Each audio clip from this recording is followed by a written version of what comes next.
இவ்வளோ டேட்டா எங்களுக்கு சர்வே எனக்கு தெரியாது. அவன் ஒரு பைத்தியக்கார பையனை வந்து திருப்பி என்கிட்ட பேசிடுறீங்க. நாங்கள் வச்சிருக்கோங்க சர்வே. சம்மர் வந்தாச்சு. What's your plan for this holiday? எங்க கிட்ட விட்டுருங்க, நாங்க பாத்துக்கிறோம். VGT holidays. GT Holidays, South India's #1 travel brand. காங்கிரஸ்க்கு இப்போ 3 தொகுதி ஏற்றி கொடுத்தாச்சு. மற்ற கூட்டணி கட்சிகளுக்கெல்லாம் தொகுதி குறைய வாய்ப்பு இருக்குங்கிற சமயத்தில் தான் காதர் மொய்தீன் வெளிப்படையாகவே பேசிட்டாரு. எங்களை தொகுதிகள்லாம் குறைக்க சொல்லியிருக்காங்க, குறைச்சிக்கிட்டு தான் நாங்கள் வாங்குறோம் அப்படின்ற இது வரும்போது விசிகா என்ன செய்யுது? தளபதி ஸ்டாலினுக்கு தெரியாதா? நான் கேட்கிற கேள்வி முக்கியமான கேள்வி. தளபதி ஸ்டாலின் நல்லா தெரியும். விடுதலை சிறுத்தைகளை வெளியேறிவிட்டால் சோடி முடிச்சுங்க. போதா குறைக்கு தேமுதிகவும் புதிய உள்ள வந்திருக்காங்க, மக்கள் நீதி மையம் உள்ள வந்திருக்கு. இவங்க எல்லாருக்கும் சீட்டு பிரிச்சு கொடுக்கணும். அப்படிங்கும் போது நீங்க கேட்கிற எதிர்பார்க்கிற டபுள் டிஜிட்டோ இல்ல இப்ப கடந்த முறை வாங்கினதை விட அதிக சீட்டோ எப்படி வாய்ப்பு இருக்குன்னு நினைக்கிறீங்க? பல பேர் பலது சொல்லலாம். எங்களுக்கு சரி கிடைக்கும். எங்களுக்கு 2 இலக்கம் உறுதி. இதில் வந்து எந்த வகையான மாற்று கருத்துமே இல்லை. சரிங்களா? யாரும் இரட்டை இலக்கம் உறுதினா உதயசூரியன் நிக்கிற நம்பர்ஸ் கம்மியாகும், கணிசமா குறையும். அந்த அவ்வளவு சீட்ல நிக்கிறாங்கன்னு சொல்றீங்க. திராவிட முன்னேற்ற கழகம் எதுக்காக நிக்கிறாங்க? வெற்றி பெற வேண்டும் என்பதற்காக, ஆட்சியை பிடிக்க வேண்டும் என்பதற்காகத்தானே. இப்ப எங்களுக்கு வந்து 2 இலக்கம் கொடுக்காமல் போகும் பொழுது எங்கள் கட்சியுடைய தோழர்கள் சோர்வு அடைவார்களா, அடைய மாட்டார்களா? திருமாவளவர்கள் செய்தியாளர் சந்திப்புல அந்த பேச்சுவார்த்தையை முடிச்சுட்டு பேசும்போது நான் நெகோசியேட் பண்ண மாட்டேன் அப்படின்னா கொடுக்கற சீட்டை நாங்க வாங்கிட்டு நிக்க போறோம். எவ்வளவு பெரிய ஜனநாயக ரீதியான ஒரு கருத்து. அப்ப கொடுக்கற சீட்டை வாங்கிட்டு நிக்க போறீங்க அப்படிதானே? கொடுக்கற சீட்டை வாங்கிட்டு நிக்க போறீங்க. விடுதலை சிறுத்தைகள் சொல்லுவது வி அப்படின்னா விடுதலை சிறுத்தைகள். அப்புறம் மற்ற பயல்கள்லாம் கரெக்டா? விசிகாவோட ஸ்ட்ராங்கான அந்த ஜோன்ல இருக்கிற மண்டலங்கள் எல்லாத்துலயும் கணிசமா விஜய் அந்த வாக்குகளை வாங்குறாரு இல்ல. அப்ப ஏதோ ஒரு இடத்துல இங்கிருந்தோ இல்ல அங்க அதிமுக கிட்ட இருந்தோ கணிசமா விஜய்க்கு டிரான்ஸ்ஃபர் ஆகும்போது அப்ப திமுக இந்த ஈக்குவேஷனை யோசிச்சு பார்ப்பாங்கல்ல. விஜய் என்னைக்கு வந்து திரிசா ரோட்டுக்கு கூட்டிட்டு வந்தாப்புலையோ அன்னைக்கே சோழி முடிஞ்சு போச்சு. தாவேகாவினர் அப்படி ஒரு பர்செப்ஷனை உருவாக்கிட்டாங்க. விசிகா இருக்கிற ஓட்டுகள் பாதி எங்க கிட்ட வந்துருச்சு. ஆரம்பத்துல ஒரு ஓட்டு கூட போல நண்பர் அவர்களே, ஒரு ஓட்டு கூட போல. நல்லா கேட்டு தாவேகா அப்படி ஒரு நல்லா கேளுங்க. பேச்ச நிறுத்துங்க. நிப்பாட்டுங்க. எங்களுக்கு சர்வே எனக்கு தெரியாது. அவன் ஒரு பைத்தியக்கார பையனை வந்து திருப்பி என்கிட்ட பேசிடுறீங்க. நாங்க வச்சிருக்கோங்க சர்வே. ஒரு கட்ட பொண்டாட்டி இருக்கும்போது பொண்டாட்டியை வீட்டுல வச்சுட்டு இல்ல பொண்டாட்டியை அடிச்சு விரட்டி விட்ட பிறகு ஒரு நடிகை கூட்டிட்டு ரோட்ல வந்தானா எப்படி ஏத்துக்குருவாங்க? சம்பந்தப்பட்டவர் இது என்னோட தனிப்பட்ட விஷயம், நான் ஹேண்டில் பண்ணிக்கிறேன், இதுக்கு அவ்வளவு ஒர்த்தே இல்ல, ஃபீல் பண்ணாதீங்கன்றாரு. அதுதான் பெரிய தப்பான வார்த்தை. ஒர்த்து இல்லைன்னு உன் கட்டின பொண்டாட்டியை நீ சொல்லியிருக்க பத்தியா? நீ ஒர்த்து இல்லாத ஆளுன்றத இந்த உலகத்துக்கு தெரிஞ்சிருக்கு. இப்போது புதிய அறிமுகம் ஆச்சி ஹோட்டல் சாம்பார் 50 கிராம் ரூபாய் 20 மட்டுமே. ஏசி வாங்கணுமா? நம்ம பூர்விகா அப்ளையன்சஸ் விசிட் பண்ணுங்க. பெஸ்ட் எக்ஸ்சேஞ்ச் ஆஃபர் ஈஸியா ஈஸியா வாங்கலாம். ஏசி நியூஸ் நேயர்களுக்கு வணக்கம். இன்றைய சிறப்பு நேர்காணல் நம்மோடு விசிகாவிலிருந்து சங்கத்தமிழர் நம்மோடு இணைந்திருக்கிறார். அவரை வரவேற்று நிகழ்ச்சிகள் போகலாம். சார் வணக்கம். வணக்கம். எப்போ தொகுதி பங்கீட்டு பேச்சுவார்த்தை முடிவடைய இருக்கு? எத்தனை தொகுதி கேட்குறீங்க? அவங்க எவ்வளவு தரன்றாங்க? என்ன நடக்குது? இழுபறின்னு சொல்றாங்க. அதெல்லாம் உங்கள்கிட்ட சொல்லணுமா? ஏங்க, கூட்டணி பேச்சுவார்த்தைனா அது ஒரு ரகசியமாக ஒரு கான்ஃபிடென்ஷியலாக எங்கள் தலைவர் போய் அந்த குழுவோட பேசி முடிவு செய்யக்கூடிய விஷயம். சரிங்களா? இப்போ எங்கள் தலைவர் எத்தனை சீட்டு கேட்குறாரு, எந்தெந்த தொகுதி கேட்குறாரு அப்படின்றத எங்களுக்கு தெரியாது. எனக்கு மட்டுமல்ல, எங்கள் தலைவர் வந்து இந்த முறை குழுலாம் அமைக்கலை. எங்கள் தலைவர் தலைமையில் 2 பொதுச் செயலாளர்கள் நேரடியாக அங்கே சென்று அவங்க பேசுகிறாங்க. பேசி முடித்த பிறகு ஒரு நல்ல ஒரு செய்தியை தருவாங்க. தந்த பிறகு நாங்களாம் அவங்கள்ட்ட பேட்டி கொடுப்போம். இல்லை, என்னன்னா காங்கிரஸ் தலைவர்கள் வெளிப்படையாக பேசுகிறாங்க. எங்களுக்கு 25 இடம் தான் கொடுத்தாங்கன்னு அதனுடைய அந்த தலைவர் கிரிஜோடங்கர் பேசுகிறாரு. விசிகா அந்த மாதிரியான இப்போ முதல் சுற்று பேச்சுவார்த்தை மட்டும்தான் முடிஞ்சிருக்கு. நீங்கள் ஆரம்பத்தில் இருந்தே சொல்கிறீங்க இரட்டை இலக்கத்தில் எங்களுக்கு தொகுதி வேணும்னு சொன்னாங்க. காங்கிரஸ்க்கு இப்போ 3 தொகுதி ஏற்றி கொடுத்தாச்சு. இப்போது அப்படிங்கும்போது மற்ற கூட்டணி கட்சிகளுக்கெல்லாம் தொகுதி குறைய வாய்ப்பு இருக்குங்கிற சமயத்தில் தான் காதர் மொய்தீன் வெளிப்படையாகவே பேசிட்டாரு. எங்களை தொகுதிகள்லாம் குறைக்க சொல்லியிருக்காங்க, குறைச்சிக்கிட்டு தான் நாங்கள் வாங்குறோம் அப்படின்ற இது வரும்போது விசிகா என்ன செய்ய போறீங்க? அதாவது மற்ற கட்சி தலைவர்கள் என்ன சொல்கிறாங்கன்றது இங்கே மேட்ரு இல்லை. இந்த கூட்டணி மதச்சார்பற்ற முற்போக்கு கூட்டணி உருவாவதற்கு முக்கியமான காரணமே எங்கள் தலைவர். பழைய வரலாறுலாம் நீங்கள் எடுத்து திரும்பி பார்த்தீங்கன்னா, ஏன் இந்தியா கூட்டணி உருவாவதற்கே எங்கள் தலைவர் தான் காரணம். 10 ஆண்டுகளுக்கு முன்னால் எங்கள் தலைவர் தான் முதல்ல டெல்லிக்கு போய் கம்யூனிஸ்ட் கட்சி தலைவர்களெல்லாம் சந்தித்து காங்கிரஸோட ஒரு ஒற்றுமைக்கு வர வேண்டும் என்று சொன்னார். நான் சொல்கிறது போன பாராளுமன்ற தேர்தலுக்கு முன்னாடியே. இங்கே தமிழ்நாட்டிலையும் பார்த்தீங்கன்னா நாங்கள் மக்கள் நல கூட்டணியில் இருந்திருந்துன்னு வச்சுக்கங்களேன், அது வேறு வரலாறு. ஆனால் மக்கள் நல கூட்டணியில் இருக்கும் பொழுது இன்றைய முதல்வர், அன்றைய எதிர்க்கட்சி தலைவர், தமிழக முதல்வர் தளபதி ஸ்டாலின் வந்து சொல்கிறாரு, திருமாவளவன் அன்பு தம்பி மட்டும் என்னோட இருந்திருந்தால் நான் அப்பயே முதல்வராக இருப்பேன். நான் முதல்வர் ஆகாமல் போயிருச்சு. ஆனால் நீங்கள் வாருங்கன்னு சொன்ன பிறகு நாங்கள் சேர்ந்தோம். சேர்ந்ததுலேருந்து மக்கள் நல கூட்டணி ஃபுல்லாக அங்கே தான் இருந்துச்சு. அந்த மக்கள் நல கூட்டணி இல்லாமல் இருந்த ஒரே ஆள் யாருன்னா அண்ணன் விஜயகாந்த் அமைப்பு தான். அவரும் இப்போ சேர்ந்துட்டார். சேர்ந்துட்டு இப்போ வந்து காம்பேக்டாக எங்களுடைய கூட்டணி சிறப்பாக செயல்பட்டு கொண்டிருக்கிறது. இப்போ பார்த்தீங்கன்னா காங்கிரஸ் தான் அங்கே ஒரு சிக்கலை உருவாக்குச்சு. அவங்க உருவாக்கக்கூடாது. ஏன்னா இந்தியா கூட்டணியில் முக்கியமான தலைவர்களே அவர்கள் தான். எதிர்க்கட்சி தலைவராக இன்றைக்கி அமர்ந்திருக்கிறார்கள். அதுக்கு காரணமும் தமிழ்நாடு தான் முக்கியமான காரணம். அவங்க உரிமைகளுக்காக அவங்க போராடி யதார்த்தம் அவன் தப்பாக சொல்ல. போன முறை 25 சீட்டு வாங்கினாங்க. இப்போ 3 சீட்டு அதிகமாக்கி அது மட்டுமல்லாமல் ஒரு எம்பி சீட்டு நாமினேட்டட் எம்பி சீட்டு வாங்கி இன்றைக்கி சிறப்பாக இருக்கிறாங்க. அப்போ நல்லா கேட்டுக்கிறீங்க, முக்கியமான விஷயம். நீ கேட்டதுக்காக சொல்கிறேன், இது என்னோடய சொந்த கருத்து. இதுக்கு எங்கள் கட்சிக்கு எங்கள் தலைவர் நீங்கள் செய்யக்கூடாது, சரிதான்? சங்கத்தமிழுடைய கருத்தை நீங்கள் நினச்சிக்கிறீங்க. தமிழ்நாட்டை பொறுத்த வரைக்கும் யார் முதல்வராக வேண்டும் என்பதை தீர்மானிக்கிறது விடுதலை சிறுத்தைகள் தான். எத்தனையோ கட்சிகள் இருக்கலாம். இன்னைக்கு வந்து மார்க்கெட் வேல்யூ உள்ள ஒரு கட்சி எதுனா விடுதலை சிறுத்தைகள். எங்களுக்கு களத்துல வேற மாதிரி சொல்றாங்களே, காங்கிரஸ் திமுக தான் நேச்சுரல், அவங்க சேர்ந்தாவே வெற்றி கூட்டணிங்கிறாங்களே. அவங்கவுங்க கட்சிக்கு அவங்கவுங்க பேசுவாங்க. நெறியாளர் அவரே, நீங்கள் வந்து ஒரு நெறியாளர், நியாயத்தை பேசணும். சும்மா அவங்க பேசினா இவங்க பேச சொல்லக்கூடாது. இன்னைக்கு பத்திரிகை துறையில் நடுநிலையாக இருப்பது யார்? அண்ணன் மணி பத்திரிகையாளர், சரிங்களா? தமிழா பாண்டியன், நக்கீரனில் இருக்கிற அண்ணன் பிரகாஷ், இன்னும் பல பேரை சொல்லிட்டே போகலாம். அப்படி சொல்லிட்டு ஐயநாதனுங்க, அதுமாதிரி துறை ரவீந்திரன் துரைசாமி, நீ எல்லாரும் என்ன பேர் கேளுங்க, நான் சொல்கிறேன். எல்லா பேரும் என்ன சொல்கிறாங்க? விடுதலை சிறுத்தைகள் மட்டும் திமுகவிலிருந்து வெளியேறினால் திமுகவுக்கு சிக்கல் சொன்னாங்களே, சொல்லலையா? இல்லை அவங்க எங்கனையா சொல்லியிருக்கிறாங்களா காங்கிரஸினால தான் அதுக்கு வந்து வெற்றி பெறுவாங்க அப்படின்னு? அப்படிலாம் இல்லை பிரதர். நான் யதார்த்தத்தை பேசக்கூடிய ஆள், சரியா? இன்னைக்கு வந்து தமிழ்நாட்டில் வந்து எங்களை யாருங்க கூப்பிட்டது? அதிமுக கூப்பிடலையாங்களே? ஏன் விஜய் எங்களை கூப்பிடலையா? ஏன் நாங்கள் போகலை? எங்களுக்கு ஒரு கொள்கை இருக்குங்க, ஒரு கோட்பாடு இருக்குங்க. நம்ம உருவாக்கின கூட்டணி நான் திருப்பி நான் கிளைம் பண்ணுறேன். நாங்கள் உருவாக்கின கூட்டணி நாங்களே உடப்போமா? ஒரு சீட்டு 2 சீட்டுக்கு சிக்கலாகும் போது ஏன் இவ்வளவு வேல்யூ இருக்கிற சங்கத்தமிழுக்கு தெரிஞ்சது, தளபதி ஸ்டாலினுக்கு தெரியாதா? நான் கேட்குற கேள்வி முக்கியமான கேள்வி. தளபதி ஸ்டாலின் நல்லா தெரியும். விடுதலை சிறுத்தைகளை வெளியேறிவிட்டால் சோடி முடிஞ்சுங்க. ஆனா இந்த கூட்டணி பேச்சுவார்த்தை ஆரம்பிக்கிறதுக்கு முன்னாடியே இந்த முறை யாருக்குமே அதிக சீட் இல்லை, குறைச்சு தான் கொடுக்க போறோம், பிசிகாவுக்கு மட்டும் கொஞ்சம் அதிகப்படுத்தி கொடுக்க போறோம் அப்படின்னு தான் நிறைய பத்திரிகையாளர்கள் அங்க அறிவாலயத்தை கவர் பண்றவங்க வெளிப்படையா பேசுறாங்க. ஆனா காங்கிரஸ் விடாப்புடியா ஒரு 3 இடத்த எக்ஸ்ட்ரா வாங்கிட்டாங்கும் போது அப்ப அது யாருடைய இடம்? போதா குறைக்கு தேமுதிகவும் புதிய உள்ள வந்திருக்காங்க, மக்கள் நீதி மையம் உள்ள வந்திருக்கு. இவங்க எல்லாருக்கும் சீட்டு பிரிச்சு கொடுக்கணும். அப்படிங்கும் போது நீங்க கேட்கிற எதிர்பார்க்கிற டபுள் டிஜிட்டோ இல்ல இப்ப கடந்த முறை வாங்கினதை விட அதிக சீட்டோ எப்படி வாய்ப்பு இருக்குன்னு நினைக்கிறீங்க?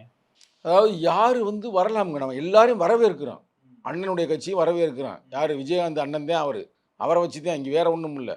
அவங்க எல்லாரும் வரவேற்கிறான், ரைட்டா? கமலஹாசன் வரட்டும், எல்லாம் வந்திருக்கிறாங்க.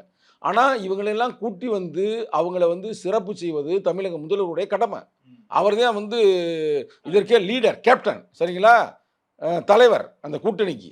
அப்படி இருக்கும் பொழுது இப்போ எங்களுடைய வலிமைக்கு தகுந்த மாதிரி எங்களுக்கு ஒதுக்கவில்லை என்றால், ஒரு பேச்சுக்கு சொல்கிறேன், தப்பா எடுக்க வேண்டாம், ஒதுக்கவில்லை என்றால் அது வந்து கட்சியுடைய தலைமையை பாதிக்காத தலைவர் பாருங்க வந்து பேச்சுவார்த்தை ஒழுங்கா பேசி வாங்கலாம் அப்படின்னு ஒரு குற்றச்சாட்டு வரும். அடுத்த குற்றச்சாட்டு என்ன வரும்? நல்லா கேட்டுங்க. அடுத்த குற்றச்சாட்டு, 2ஆம் கட்ட தலைவர்கள்லாம் அங்கே போய் பேசலை, பாவம் தலைவரை தனியாக விட்டுட்டாங்க, அவர் போய் எத்தனை தான் பேசி கொண்டாட முடியும், வாங்க முடியும்? கட்சியும் உருவாக்கி பல பேரை எம்எல்ஏ ஆக்கி பல பேரை எம்பி ஆக்கி, ஆனால் அவரே போய் அங்கே போய் நெகோசியேஷன் பேசி வாங்க வேண்டிய பொசிஷனில் இருக்குது அப்படின்னு பல கெட்ட பேர் 2ஆம் கட்ட தலைவர்களுக்கும் வரும். 2ஆம் கட்ட தலைவர்களுக்கும் வரும்பொழுது தொண்டர்கள்லாம் அப்செட் ஆவாங்களா, ஆக மாட்டாங்களா? அப்போ தொண்டர்கள் ஓட்டுலாம் வந்து வாங்கணும்ல, தொண்டர்கள் தானே ஓட்டை கொண்டு வர்றது, ஓட்டுன்னு தானாக வராதுல்ல. அப்போ இவ்வளவு சிக்கல்கள் இருப்பதை மைக்ரோ மேனேஜ்மெண்ட் லெவலில் சிந்தித்து விட்டார் தமிழக முதல்வர். சிந்திப்பார்லாம் சொல்லலை, சிந்திங்கன்னு நான் சொல்லலை. அவர் சிந்தித்து விட்டு விடுதலை சிறுத்தைகளுக்கு மட்டும் ஒன்றும் பிரச்சனை இல்லை. அவர் எங்கள் தலைவர் சொன்ன எவ்வளோ பெரிய ஜனநாயகமான கருத்துன்னு பாருங்களேன். அறிவாலயத்துக்கு வெளியில் வந்து சொல்கிறாரு, இது வந்து விவாதம் பண்ணியோ இல்லை பார்கின் பண்ணியோ நாங்கள் நெகோஷியேட்டே பண்ணலங்கிறாரு. அதுதான் இங்கே இருக்கிற முக்கியமான பாயிண்ட். அதுதானே விமர்சனமாகவே இருக்கு. எல்லா முறையும் நீங்கள் நெகோஷியேட் பண்ணாமல் அவங்க கொடுக்குற சீட்டை வாங்கிட்டு போகிறதுக்கு திமுகலேயே விசிகா நினைச்சிட்டு போயிடலாமேங்கிறது தானே அவர் மேலே வைக்கிறது. அதாவது இவ்வளவு ஒரு ஜனநாயக ரீதியாக ஒரு சகோதரத்துவத்தோடு எங்கள் தலைவர் செயல்படும் பொழுது எங்களுக்கெல்லாம் பெரியண்ணனாக, எங்களுக்கென்னா அந்த கூட்டணிக்கு, எனக்கு சங்கத்தமிழனுக்கு இல்லை, ரைட்டாக செயல்படுகின்ற தமிழக முதல்வர் நிச்சயமாக பக்குவமாக அவர் வந்து அரசு நடத்தி கொண்டிருக்கிறார். ரொம்ப சிக்கலே வராமல் உங்களுக்கு புரியுதா? என்ன ஒரு வேளை நாளைக்கு வந்து நம்ம வந்து ஒரு நெகட்டிவான ஒரு ரிசல்ட் வந்தால் கூட ஐயோ நம்ம அதை செய்யாம விட்டுட்டோமே, உங்களுக்கு புரியுதா? உங்களுக்கு அப்படிலாம் வரக்கூடாது என்பதற்காகவே வெற்றியை மட்டுமே மையமாக வைத்து அவர் செயல்படுகிறார். அந்த செயல்பாட்டில் வந்து எங்களுக்கு கிடைத்த செய்தி, நெறியாளர் அவர்களே, பல பேர் பலது சொல்லலாம், எங்களுக்கு செய்தி கிடைக்கும்ல, எங்களுக்கு 2 இலக்கம் உறுதி. இதில் வந்து எந்த வகையான மாற்று கருத்துமே இல்லை. சரிங்களா? இரட்டை இலக்கம் உறுதினா உதயசூரியன் நிக்கிற நம்பர்ஸ் கம்மியாகும், கணிசமா குறையும். திமுக தனி பெரும்பான்மையோட ஆட்சி அமைக்கணும்னு விருப்பப்படுவாங்க. கடந்த முறை 170 சீட்டு நின்னாங்க, உதயசூரியன் 188. இந்த முறையும் அதையே ரீடைன் பண்ணணும்னு அவங்க ட்ரை பண்றாங்க. ஆனா புதிய கட்சிகள் உள்ள வந்திருக்கு. காங்கிரஸ் கடந்த முறை அதிகப்படி இது எல்லாமே அவங்க என்னதான் 234க்குள்ள அவங்க என்னதான் பண்ணுவாங்க? அவங்க அந்த அவ்வளவு சீட்ல நிக்கிறாங்கன்னு சொல்றீங்களே, திராவிட முன்னேற்ற கழகம் எதுக்காக நிக்கிறாங்க? வெற்றி பெற வேண்டும் என்பதற்காக, ஆட்சியை பிடிக்க வேண்டும் என்பதற்காகத்தானே. சரிங்களா? இப்போ எங்களுக்கு வந்து 2 இலக்கம் கொடுக்காமல் போகும் பொழுது எங்கள் கட்சியுடைய தோழர்கள் சோர்வு அடைவார்களா, அடைய மாட்டார்களா? எல்லா கட்சியிலும் இருக்கும். ஓட்டு போடுறவங்க தானங்க, ஜெயிக்க வைக்கிறவங்க தானங்க, கொடி பிடிக்கிறவங்க தானங்க, வால்போஸ்ட் ஓட்டுறவங்க தானங்க. அப்போ அவன் சோர்வு அடையும் பொழுது, சரிங்களா, அந்த ஓட்டு டிரான்ஸ்ஃபர் ஆகாம போச்சுன்னா அப்புறம் எப்படி? எல்லா கணக்கும் போட்டு கடைசியில் ஒண்ணுமே நடக்காம போச்சுன்னு சிக்கல்ல. என்னன்னா இப்ப திருமாவளவன் அவர்கள் செய்தியாளர் சந்திப்புல அந்த பேச்சுவார்த்தையை முடிச்சுட்டு பேசும்போது நான் நெகோஷியேட் பண்ண மாட்டேன் அப்படின்னா குடுக்கற சீட்டை நாங்க வாங்கிட்டு நிக்க பண்ண மாட்டேனா எவ்வளவு பெரிய ஜனநாயக ரீதியான ஒரு கருத்து, அப்ப குடுக்கற சகோதரத்துவமான கருத்து. குடுக்கற சீட்டை வாங்கிட்டு நிக்க போறீங்க. அதாவது இவ்வளவு கருத்துக்கள் பேசும் பொழுது எங்களால யுத்தம் செய்ய முடியும், சீட்டுக்காக கூட எங்களுக்கு இந்த சீட்டை கொடுங்கன்னு எங்களால் வந்து பார்கின் பண்ண முடியும். பண்ணாமல் நாங்கள் வந்து அவங்கள வந்து நாங்கள் வரவேற்கிறோம்னா அப்போ மற்ற எல்லாரையும் விட தமிழக முதல்வராக இவர் மீண்டும் ஜெயிக்கணும், இவருக்கு கட்டம் சரியில்லை, இவர் முதல்வரே ஆக முடியாதுன்னு சில பேர் சொன்னாங்களா சொல்லலையா? சொன்னாலாம் இப்போ வந்து கட்டிடப்படி தூங்குறாங்க, யாருன்னு மக்களுக்கு தெரியும். ஆனால் இன்னைக்கு அவர் மீண்டும் முதல்வராக வேண்டும் என்று ஆசைப்படுறாரு. ஏன்? இது வரைக்கும் திராவிட முன்னேற்ற கழகம் வரலாற்றை நீங்க பார்த்தீங்கன்னா, அறிஞர் அண்ணா காலத்தில் அவர் இறந்து போனார் பார்த்தீங்களா, அதற்கு அடுத்தபடியாக அதிகமான ஓட்டுக்களை வாங்கி திராவிட முன்னேற்ற கழகம் வெற்றி பெற்றது. அதற்கு பிறகு நீங்க வரலாறு அப்படியே எடுத்து பாருங்க, ஒரு முறை கூட திருப்பி ரிப்பீட் ஆனதில்லை. சரிங்களா? இப்போ அந்த வரலாறு படைக்க வேண்டும் என்றால் நான் நேரடியாகவே சொல்லுகிறேன், உங்க சேனல் மூலமாகவே சொல்லுகிறேன், 2 இலக்கம் விடுதலை சிறுத்தைகளுக்கு வழங்கினால் மட்டும்தான் அது சாத்தியப்படும். ஏற்கனவே 28 போயாச்சு. இப்போ இதுல ஏன் பிரச்சனையாங்க? போச்சு போகாம இருந்துச்சுன்னா அங்க போய் கேளுங்க. திமுக நீ அங்க போய் கேளுங்க, நீங்க போய் திமுக கேளுங்க, எங்க தலைவரை போய் கேளுங்க. இங்க பாருங்க, நாங்க வந்து வெற்றி ஃபார்முலா சொல்றோம்ங்க. விடுதலை சிறுத்தைகள் சொல்லுவது அப்படின்னா விடுதலை சிறுத்தைகள் தான், அப்புறம் தான் மற்ற பயல்கள்லாம் கரெக்டா. அப்ப நாங்க ஒரு வெற்றி ஃபார்முலாவை சொல்றோம். என்ன வெற்றி ஃபார்முலானா, நீங்க முதல்ல வந்து விடுதலை சிறுத்தைகளுக்கு 10 இலக்கம் நீ அறிவிங்க, அதாவது 10க்கு மேல அப்படின்னு 2 இலக்கம் அறிவிச்சாலே அவர் முதல்வர் ஆயிட்டாருங்க. இல்லைன்னா சிக்கல் பிரதர், நான் நேரடியாக சொல்றேன்ல, இதை மறைச்சு பேசலாம் ஒண்ணும் இல்லை. ஏங்க எங்கள் பயலுக போய் எங்கள் பயலுகள்லாம் எங்கள் கட்சிக்காரங்க தாங்க. இன்னொன்று சொல்லட்டுமா, ஒரு பெரிய அதிர்ச்சியான செய்தி இல்லை, உண்மையான செய்தி சொல்கிறேன். இது அதிர்ச்சினால உண்மையான செய்தி. திராவிட முன்னேற்ற கழகத்திலேயும் உண்மையான தொண்டர்கள் தான் விரும்புகிறாங்க அடுத்து நம்ம முதல்வர் வரணும்னு. திராவிட முன்னேற்ற கழகத்தில் அந்த தொண்டர்கள் பூரா என்ன சொல்கிறாங்க தெரியுமா? நீங்கள் பேட்டி கேளுங்க, எங்கள்கிட்டே பேசுகிறாங்க, கடலூர்லேருந்து பேசுகிறாங்க, கள்ளக்குறிச்சியிலேருந்து பேசுகிறாங்க, காட்டுமன்னார் கோயிலேருந்து பேசுகிறாங்க, மதுரையிலேருந்து பேசுகிறாங்க, இதுலேருந்து பேசுகிறாங்க, அது பேர்னா திருச்செந்தூர்லேருந்து பேசுகிறாங்க. யார்? திமுக காரங்க. இவரெல்லாம் நம்மளுடைய நண்பர்கள். எப்படியாவது நீங்கள் வந்து 2 இலக்கம் வாங்கிருங்க, நீங்கள் வாங்கினாங்கன்னாத்தே உங்கள் ஓட்டு தான் எங்கள் வெற்றி பெற செய்யும். பேசுனது வந்து சாதாரண தொண்டர்கள் மட்டுமல்ல, அமைச்சர் பெருமக்களே பேசியிருக்கிறாங்க. உங்களுக்கு புரியுதா? அப்போ அவங்களுக்கு தெரியும். ஏன்னா பழைய ஐபேக் ரிப்போர்ட் என்ன சொல்லுது, எங்கெல்லாம் விடுதலை சிறுத்தை வலிமையாக இருக்கிறதோ அங்கெல்லாம் ஓட்டு டிரான்ஸ்ஃபர் ஆகிருக்குல்ல. ஆனால் இந்த முறை நிறைய கருத்து கணிப்புகள் தனியார் ஆய்வாளர்கள் எடுக்கிறாங்க, மூத்த பத்திரிகை எடுக்கிறாங்க, எல்லாம் வெளியே வந்துட்டு தான் இருக்குது. அவங்க கொடுக்குற டேட்டா மண்டல வைஸ் பிரித்து பார்க்கும்போது விசிகாவோட ஸ்ட்ராங்கான அந்த ஜோனில் இருக்கிற மண்டலங்கள் எல்லாத்துலேயும் கணிசமாக விஜய் அந்த வாக்குகளை வாங்குறாரு. இல்லை அப்போ ஏதோ ஒரு இடத்துல இங்கிருந்தோ இல்லை அங்கே அதிமுக கிட்ட இருந்தோ கணிசமாக விஜய்க்கு டிரான்ஸ்ஃபர் ஆகும்போது அப்போ திமுக இந்த ஈக்குவேஷனையும் யோசிச்சு பார்ப்பாங்க. விஜய் என்னைக்கு வந்து திரிசாவை ரோட்டுக்கு கூட்டிகிட்டு வந்தாப்புலையோ அன்னைக்கே சோழி முடிஞ்சு போச்சுங்க. நீ அதை பற்றி பேசவே தேவையில்லை. இப்போ நம்ம பேசிக்கொண்டு இருந்த தருணத்தில் நாளைக்கு போய் இதில் போய் என்கொயரி வைக்கிறாங்க, சிபிஐ என்கொயரி வைக்கிறாங்க. சரிங்களா? என்கொயரி வச்ச பிறகு அவர் அண்ணா திராவிட முன்னேற்ற கழகம் பிஜேபி கூட்டணிக்கு அவர் போகிறாரு. புரியுதா? இவெல்லாம் நாங்கள் தான் சொன்னோம் இவர் வந்து பிஜேபி உடைய ஆளு அப்படின்னு. இப்போ என்ன நான் சொல்கிறேன்ல, இன்னும் 1 வாரம் பொறுங்க, அவர் கூட்டணி போகிறாப்புல. அதனால் எங்களுக்கு எந்த பிரச்சனையும் இல்லை. இன்னொன்று ஒரு தவறான செய்தி, எங்கள் கட்சிக்காரங்க ரஷ்யர்கள் தான் விஜய்க்கு அதை ஒன்றும் மாற்று கருத்து இல்லை. அவரும் கருப்பாக இருக்கிறாரு, அவரும் கொஞ்சம் அப்படியே குத்தாட்டம்லாம் போடாது. இவங்க ஏற்கனவே கூத்தாடியில் ரொம்ப மகிழ்ச்சியாக பார்ப்பு சிரிப்பாங்க. ரைட்டா? ஏன் அறிஞர் அண்ணாவே என்ன சொன்னார்? செத்தாலும் இவங்களுக்கு கூத்துரா, வாழ்ந்தாலும் கூத்துரா, எதாக இருந்தாலும் கூத்துரா. யார்? தமிழனுக்கு. அப்போ தமிழன் யார்? அவன் தான் எங்கள் கட்சிக்காரங்க தான் எல்லா தமிழர்களும். அதனால் அதனால அவங்க ரசிக்கலாம், ஆனால் குத்த மாட்டாங்க. ரைட்டா? அதனால் நீங்கள் அந்த கவலையெல்லாம் படாதீங்க. நீங்கள் கேட்குற கேள்வி நான் தவறான கேள்வி. நாங்கள் களத்துக்கு போயிருக்கோம். சும்மா இங்கே யூடியூப்பில் பேட்டி கொடுத்துருக்கேன். ஒவ்வொரு அசம்பிளிக்கு நான் போய் வந்துருக்கிறேன். பயிற்சி பட்டறை விடுதலை சிறுத்தைகள் மூலமாக இளைஞர்களுக்கு நடத்தப்படுகிறது. இப்போ தான் ரொம்ப வீரியமாக இருக்கிறாங்க பயலுக. அப்போ கேட்டேன், என்னடா அப்படிலாம் ஒரு கருத்து நீ சொன்ன கருத்து நான் கேட்டேன். ஆமாண்ணே, படம் ரசிப்போம், போவோம் வருவோம், அது மாற்று கருத்தில். நாங்கள் ஓட்டுலாம் குத்த மாட்டேன். சொந்த பொண்டாட்டி இருக்கும்போது பொண்டாட்டியை விரட்டி விட்டு ஒரு கிளவி நடிகையை கூட்டிகிட்டு ரோட்டில் கூட்டிகிட்டு வர்றாப்புல இதெல்லாம் நாங்கள் எப்படி ஏற்றுக்கிற முடியும் ஆட்களை சொல்கிறாங்களே. அவன் கட்சிக்கார பெண்மகளே இன்னைக்கு ஒன்று பேட்டி கொடுத்துருக்கு நம்ம பேசிக்கிற தருணத்தினால அந்த சோழி முடிஞ்சு போச்சு. நீங்கள் அதை இது பண்ணாதீங்க. ஆனால் விடுதலை சிறுத்தையில் வந்து 24/7 இயங்கிக்கிட்டு இருக்குது, தேசிய லெவலில் இயங்கிக்கிட்டு இருக்குது. நான் மீண்டும் சொல்லுகிறேன், நீங்கள் வந்து வேணுக்குன்னு என்னை கோபத்தை கலப்புறது மாதிரி நீங்கள் கேள்வியில் கேட்குறீங்க. அப்படிலாம் இல்லை. எங்களுக்கு வந்து 2 இலக்கம். நான் ஒன்றும் பெருசாக கேட்கலாம், 28 சீட்டாக கேட்குறேன். இப்போ 28 சீட்டு இவங்க கேட்டுருக்கேன், கேட்டோமா? இல்லை நாங்கள் எதுவும் மாநிலங்களவை கேட்டோமா? இப்போ இந்த இவங்க கேட்ட மாதிரி எங்கள் தலைவர் கேட்கவே இல்லைன்ட்டாரு. அதுதான் கேள்வியும் அதுதான். இப்போ வந்து தேமுதிக ஒரு மாநிலங்களவை இடம் வாங்கிட்டீங்க, 10 வருஷமா கூட இருக்கீங்க, உங்களுக்கு ஒரு மாநிலங்களவை இடம். மாநிலங்களவை வந்து ஏறக்குறைய 32 எம்எல்ஏக்கு சமம். கரெக்டாக 32 எம்எல்ஏ ஓட்டு போட்டாங்க ஒரு நாமினேட் எம்பி உருவாக முடியும். அப்போ அங்கே போய் களத்துக்கு போகலை, ஒன்றும் போகலை, ஒரே நாள் ஒரே சைனில் உருவாக்கி இருக்கிறாங்க. அதை வந்து இன்னைக்கு அண்ணனுக்கு கொடுத்துருக்குறாங்க. யார்? இன்னைக்கு அண்ணன் இல்லை, விஜயகாந்த் அண்ணன் இல்லை, அவருடைய கட்சிக்கு கொடுத்துருக்குறாங்க. பாராட்டுறோம், அதோட எங்களுக்கு பிரச்சனை இல்லை.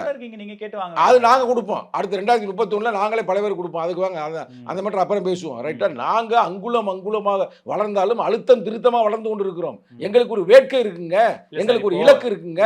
டபுள் டிஜிட் இன்னைக்கு வளர்ந்து வர கட்சி இதுங்க. தமிழ்நாட்டில் இன்னைக்கு வந்து திமுக அதிமுகவோட சொல்ல முடியும். திமுகவை அடுத்தபடியாக ஸ்டெப் பை ஸ்டெப்பாக சும்மா ஒரே நாள் நாங்கள் ஒன்று அடுத்த பிரதமரா அடுத்த முதல்வரானாலும் நாங்கள் சொல்லலை. எங்கே பார்த்தாலும் பரவாயில்ல இருக்கா இல்லையா? உங்கள் ஊர் எந்த ஊர் சொல்லுங்க? மேட்டூர்ல விடுதலை சிறுத்தை இருக்கா இல்லையா? அப்புறம் ஒவ்வொரு கிராமத்திலும் இருக்குது, ஒவ்வொரு முகாமிலும் இருக்குது. அப்புறம் நீங்க எப்படி வந்து கொடுக்க மாட்டாங்க? நீங்களே ஒரு குத்துமதிப்புல சொல்றீங்களா? குத்துமதிப்புல சொல்றாங்க. ஏன் கேட்கறேன்னா நாமினேட்டட் எம்பிலாம் வேணாமுங்க. சரி போங்க. கடந்த தேர்தலில் எங்க தலைவர் நின்றார் எலெக்ஷன்ல, 2 எம்பி நின்றாங்கல்ல, 2 எம்பி வெற்றி பெற்றாங்களா? அப்ப என்ன அர்த்தம்? ஸ்ட்ரைக் ரேட் என்னங்க? 100க்கு 100? கூட்டணிக்கே 100க்கு 100 தான். கூட்டணிக்கே 100க்கு 100 தான். ஒண்ணு போச்சு, அது வேற பிரச்சனை. ரைட்டா? ஒண்ணு தோத்து போனா அது உங்களுக்கு தெரியாதா? இல்ல அது 2019ல 2024ல ஃபுல்லா முழுமையான வெற்றி. அப்ப சிறப்பு தான். விடுதலை சிறுத்தை இருந்தாலும் அந்த வெற்றி அதை மூலம் தெரிஞ்சுக்கிறீங்க. விடுதலை சிறுத்தை இல்லாட்டினா அது வேற மாதிரி ஆகி போயிருக்கு. அது ஒரு பிரச்சனை. அடுத்தபடியாக நாங்கள் வந்து இப்போ சட்டமன்றம் நின்றோம்ல, சட்டமன்றத்தில் 6 வாங்கினோம்ல, 6ல் வந்து 2 பொதுத்துறை நின்றோம்ல, 2க்கு 2 வெற்றி இல்லை, அது 100க்கு 100 தானே. அப்போ 6ல் வந்து 4 வெற்றி பெற்றோம்ல, அப்போ எவ்வளவு? ஏறக்குறைய 68 விழுக்காடு இல்லை அந்த ஸ்ட்ரைக் ரேட். இதெல்லாம் பாருங்க.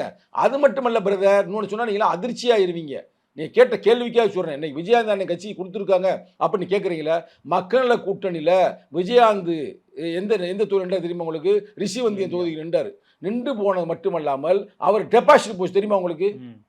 அதே மக்கள் நல கூட்டணியில் நாங்கள் நின்றோம். எங்க? காட்டுமன்னார் கோயிலில். காட்டுமன்னார் கோயிலில் எங்கள் தலைவர் வெறும் 87 ஓட்டில் தோத்ததாக அறிவிக்கப்பட்டது. 150 ஓட்டு தபால் ஓட்டு என்ன வேண்டாம் சொல்லிடுச்சு. யார்? ஜெயலலிதா அம்மையார். ஏன்னா அந்த அம்மா முதல்வர் ஆயிடுச்சு. அப்போ எங்கள் தலைவரை காலி பண்ணாங்க. அது ஒன்று. ஆனாலும் கூட பரவாயில்ல, நாங்கள் ஓட்டு வாங்கியிருந்தோம். அவங்க எல்லா இடத்துலையும் டெபாசிட் போயிருந்துச்சு. அது மட்டும் அல்லாமல் நல்லா கேட்டுக்குங்க, 60 சீட்டு வாங்கி கடந்த சட்டமன்ற தொகுதியில் ஒன்றில் கூட ஜெயிக்கலை ஒன்றில் கூட. அப்போ இவ்வளவு இருந்தும் கூட அவங்க ஏன் அங்கே கொடுக்குறாங்கன்னா, ஒரு அந்த கூட்டணியில் இருக்கிற எதிராளிகள் ஒருத்தரை கூட்டிட்டு வர்றாங்க, கூட்டியாந்து சேர்க்குறாங்க. அதனால கொடுத்துருக்காங்க. நாங்கள் கொடுத்து தப்புன்னே சொல்லலை, வரவே இருக்கிறேன். நாங்கள் ஏன் கேட்கலைன்னா எங்களுக்கு இப்படிலாம் தேவையில்லைங்க. பேக் டோரில் நாங்கள் போக ரெடி ஆகலை. நாங்கள் களத்தில் போய் நின்று நாங்கள் ஒன்றும் பெருசாலாம் கேட்கல பிரதர், ரொம்ப இயல்பாக கேட்குறோம். சரி, யதார்த்தமாக கேட்குறோம். இயல்பாக தான். கடந்த முறை 6, இந்த முறை இரட்டை இலக்கம் போனாதான் ஒத்துப்பீங்களா? இல்லை 6லேருந்து ஒரு 8, 7 அப்படின்னா கூட ஓகேவா உங்களுக்கு? விடுதலை சிறுத்தைகள் தொண்டர்கள் யாரும் ஒத்துக்கிற மாட்டாங்க. சங்கத்தமே ஒத்துக்கிறலங்க. அப்புறம் என்னங்க பேசுறீங்க? ஒத்துக்கிற முடியாதுங்க, ஏத்துக்க முடியாதுங்க. எங்களுக்கு 2 இலக்கம் சீட்டு வேண்டும். கடந்த முறை கொடுத்ததை விட குறைச்சுக்கோங்கன்னு குறைச்சு வாங்கிட்டு போறாங்க கட்சிகள். ஐயூஎம் எல்லாம் குறைச்சு வாங்கிட்டு போறாங்க. விசிகாவுக்கு ஒரு 8 கொடுத்தா வந்திருக்கலாம். இங்க இருந்து இல்ல ஒரு 8 கொடுத்தா கூட ஒத்துக்க மாட்டீங்களான்னு கேக்குறேன். 8 கொடுத்தா கூட ஒத்துக்க மாட்டீங்களா? ஏங்க நான் கூட்டம் இருந்து நாளைக்கு நான் வேற கேண்டிடேட் நிக்க போறேங்க, அப்புறம் ஓட்டு போட விட்டுருவாங்க. சிக்கலை வளர்த்துக்கிட்டு கேள்வி ஏட்டி போட்டே கேட்டு இருக்கீங்க. காங்கிரஸ் இருக்கா தமிழ்நாட்டில்? இருக்கு. இருக்குல்ல. ஆ. அப்ப அவ 28 சீட் வாங்கியிருக்காங்க, 25 28 வாங்கியிருக்காங்களே, ஆமா. 3 சீட்டு கூட்டியிருக்காங்கல்ல, இருக்கு நீங்க நம்புறீங்களா? நாங்களும் இருக்குன்னு நம்புறோம். ம். ரைட்டா? நாங்க வந்து முதல்ல வந்து 6 சீட் வாங்கினோம்ல, இந்த முறை நாங்கள் 11 சீட்டு 12 சீட் வாங்க போறோம். அவ்வளவுதான் மேட்ரு. ரைட்டா? 10க்கு மேல இல்ல, ரொம்ப உங்களுக்கு காம்ப்ரமைஸ் ஆகிறதுக்காக 11 கூட நான் வாங்கிக்கிறோம். நீங்க 12, தேமுதிக இரட்டை இலக்கம் கேக்குறாங்க. அவங்க ஒரு 12, இங்க ஏற்கனவே 28 போயிடுச்சு. கம்யூனிஸ்டுகள், இங்க கமல், ஐயுஎம்எல் எல்லாம் போச்சுன்னா திமுக ஒரு 160 இடங்களுக்கு கீழே போச்சுன்னா அவங்க எப்படி ஒத்துப்பாங்க? எதா இருந்தாலும் அப்ப 234 காம்ப்ரமைஸ் காங்கிரஸுக்கு பேசி திருப்பி வாங்குவான்றீங்களா? காங்கிரஸ் வந்து பேசி உட்கார்ந்து நீங்களாம் உங்களெல்லாம் குறைச்சுக்க சொல்லி கேட்பாங்கன்றேன். எப்படி? உங்களெல்லாம் குறைச்சுக்க சொல்லி கேட்பாங்க, குறைச்சுக்கோங்க. அப்ப ஜெயிக்க வேணாமா? திருப்பி தமிழக முதல்வர் ஆக வேணாமா அவரு? 6 இடம் வாங்கி 4 ஜெயிக்கிறதுக்கு 4 வாங்கி 4 வெற்றி பெறுங்க, 100 ஸ்ட்ரைக் ரேட்ல வாங்கன்னு சொல்லுவாங்க. சரி, அவங்கள வந்து அவங்களுக்கு முதல்வர் ஆகிறதுக்கு எத்தனை சீட்டு வேணும்? 118. 118 118 எடுத்து 122 அப்படியே ஸ்ட்ரைக் ரேட்ல வாங்கிட்டாருன்னா எங்களோட ஒரு பெரிய கட்சி, உதயசூரியன் வளர்ந்த கட்சி, அவங்க தானே சார் பெரிய கட்சி. அவங்க தானே பிரிச்சு கொடுக்கணும். அந்த பெரிய இடத்துல கட்சிங்க. இருக்கும்போது. அதுல மாட்டு கருத்தே இல்லைங்க. ஒரு தேர்தலில் வந்து வெற்றி பெறுவதற்கு ஒரு ஓட்டு போதும். ஆமா அவங்கள விட ஒரு ஓட்டு அதிகமாக இருந்தால் வெற்றி தானே. ஆமா. அந்த ஒரு ஓட்டை வந்து யார் கொடுக்குறான்னா கூட்டணி கட்சி தான் தருது. 234 தொகுதியிலையும் விடுதலை சிறுத்தைகள் கொடுக்குது ஓட்டை. நாங்கள் விடுதலை சிறுத்தை இல்லாத எந்த சட்டமன்றமும் இல்லை. 234 சட்டமன்றத்திற்கும் அதற்கு மாவட்ட செயலர் அறிவித்திருக்கிற ஒரே கட்சி இந்தியாவிலே விடுதலை சிறுத்தைகள். நாங்கள் மைக்ரோ மேனேஜ்மெண்ட்டில் போகிறோம். ஒவ்வொரு சட்டமன்றத்தையும் ஏன்னா தொகுதியில் எத்தனை பேராக இருக்காங்க, எந்த ஓட்டர் வருமா கேட்குற அளவுக்கு, பூத்து கமிட்டி போடுற அளவுக்கு ஒரே மாவட்ட செயலர் ஒரு சட்டமன்றத்துக்கு. எந்த கட்சியிலும் இல்லை பிரதர். நான் சொல்கிறேன் இந்தியாவில், தமிழ்நாட்டில் இல்லை, இந்தியாவிலே இல்லை. அவ்வளவுக்கு நாங்கள் போய் கட்சியை ஃபுல்லாக வளர்த்து கொண்டு இருக்கிறோம். அப்போ வளர்த்து கொண்டு இருக்கும் பொழுது எங்களுக்கு வந்து கொடுத்தா அவருக்கு நல்லது. அது அவருக்கு தெரியும். அதெல்லாம் உணர்ந்துட்டா. உணராமையா போகல. நீங்க தான் தேவலாம் வம்பழுத்து விடுறீங்க. அவங்க உணர்ந்து போய் விடுதலை சிறுத்தைகளுக்கு பேச்சுவார்த்தையே வேண்டாம், அவங்களுக்கு 2 இலக்கம் கொடுத்துருவோம். எல்லாருமே கூட்டணி கட்சிகள் எல்லாரும் தேமுதிகவுக்கு எவ்வளவு கொடுக்க போறாங்கன்னு கண்குத்தி பாம்பா பாத்துக்கிட்டு இருக்காங்க. அவங்க இரட்டை இலக்கம் வரப்போதா, ஏற்கனவே ராஜ்யசபா வாங்கிட்டாங்க, இரட்டை இலக்கம் வந்தா அது இந்த கூட்டணிக்குள்ள இன்னும் தேவையில்ல சலசலப்பு உருவாக்கும் போது, அப்போ விசிகா அடுத்த பிரதான பெரிய கட்சி விசிகா இருக்கும்போது அவங்களுக்கு எவ்வளவு இடம் கொடுக்க போறாங்க? இரட்டை இலக்கமா 6 8 போது அதுவும் ஒரு பேசு பொருளா இருக்குல்ல. அப்ப அதை நம்ம பேசிதானே ஆகணும். பேசும் பொருளா இருக்கா, பேசும் பொருளா இல்லையா என்பதெல்லாம் எனக்கு தேவையில்லாத கேள்வி. நான் ஒரு கட்சியுடைய இளைஞரணி செயலாளர். சரிங்களா? என் கட்சி தொண்டன் எந்த மனநிலை இருப்பேன், என் கட்சி தொண்டை வந்து சுயநலமா இருக்க மாட்டேன், தலைவனை போலவே. ரைட்டா? நாங்கள் நெகோசியேஷனே பேசலை அப்படின்னு சொன்னோம்னா நாங்களும் அதே மனநிலை தான் இருக்கிறோம். எங்கள் தலைவர் என்ன சொல்கிறாரோ அதுதான் கேட்டுக்கிறோம். தேவையில்லாத வெட்டி வேலையெல்லாம் இங்கே வெளியே பேசுறது இல்லை. ஆனால் எங்கள் தொண்டர்கள் என்ன நினைக்கிறாங்கன்னா, 20 ஆண்டுகளுக்கு முன்னாலேயே டாக்டர் கலைஞர் மு கருணாநிதி அவர்கள் 9+1 கொடுத்தாங்களா, கொடுக்கலையா? அதுவும் ஜெயலலிதா அம்மையார் 9 ராசி நம்பர் கொடுத்தாங்களா, கொடுக்கலையா? அடுத்து 10+2 திருப்பி அதே கலைஞர் திருப்பி கொடுக்கலையா? இவ்வளவு தொகுதிகள் கொடுத்துருக்குறாங்க வரலாற்றில். திடீர்னு ஐபேக்குன்னு ஒரு லூசு பயிலுக வந்து எங்களை ஏமாற்றி விட்டாங்க. சட்டா? ஆனால் அவன் போய் ஜெயிக்க டெபாசிட் போச்சு. அவங்க பேச்சை இவங்க கேட்டுக்கிட்டு எங்களை வந்து இது பண்ணாங்க. கடைசியில் என்ன ஆகி போச்சு? என்னங்க ஆகி போச்சு? அதனால வந்து அதே 6ல் போய் நாங்கள் நிற்போம்னு நீ நினைக்க வேண்டாம், கனவு காண வேண்டாம். அதெல்லாம் பழைய கதை. இந்த நிகழ்காலத்தில் நாங்கள் தெளிவாக இருக்கிறோம். 2 இலக்கம் வாங்கணும்னு, டபுள் டிஜிட், இன்னும் சொல்லப்போனால் 10 இல்லை 10க்கு மேலே. அதில் தெளிவாக இருக்கிறாங்க. ஒவ்வொரு தொண்டனுடைய குமுறலை உங்களுக்கு தெரியாது, எங்களுக்கு தான் 1000 போன் வருது. சரிங்களா? அதனால் நிச்சயமாக இந்த எனக்கு வந்து எல்லாமே அவங்களுக்குன்னு ஒரு பெண் அமைப்புன்னு ஒன்று இருக்குது. பெண் அமைப்பை வச்சு எல்லா ஊர்லேயும் சர்வே பண்ணுறாங்க, பண்ணாமலாம் இல்லை. அப்போ விடுதலை சிறுத்தைகள் இல்லாமலோ இல்லை விடுதலை சிறுத்தைகள் குறைந்து சீட்டு கொடுத்தாலோ நமக்கு என்ன பிரச்சனை? நமக்கு முதல்வரே பிரச்சனை.